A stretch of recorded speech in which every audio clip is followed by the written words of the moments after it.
பெண்களுக்கு எதிராக ஆபாச பாடல் பாடிய சர்ச்சையில் வரும் 19ஆம் தேதி இசையமைப்பாளர் அனிருத் நேரில் ஆஜராகி விளக்கம் அளிக்க வேண்டும் என்று கோவை மாநகர போலீஸ் சம்மன் அளித்துள்ளது.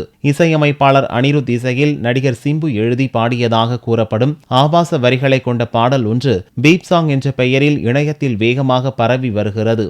இப்பாடலுக்கு பல்வேறு தரப்பினரும் கடும் எதிர்ப்பு தெரிவித்து வருகின்றனர். இந்நிலையில் நடிகர் சிம்பு அனிருத் மீது வழக்கு பதிவு செய்து நடவடிக்கை எடுக்க வேண்டும் என்று கோவை மாநகர போலீஸ் கமிஷனரிடம் அனைத்திந்திய ஜனநாயக மாதர் சங்கத்தினர் புகார் கொடுத்தனர். இதையடுத்து சிம்பு அனிருத் மீது 3 பிரிவுகளில் வழக்கு பதிவு செய்துள்ள போலீசார் வரும் 19ஆம் தேதி நேரில் ஆஜராகி விளக்கமளிக்க வேண்டுமென சம்மன் அனுப்பியுள்ளது. சம்மனை விநியோகிக்க கோவை போலீசார் சென்னையில் உள்ள அனிருத் வீட்டுக்கு செவ்வாயன்று சென்றனர். அனிருத் வீட்டில் இல்லாததை அடுத்து சம்மனை அவரது தந்தையிடம் போலீசார் அளித்தனர்.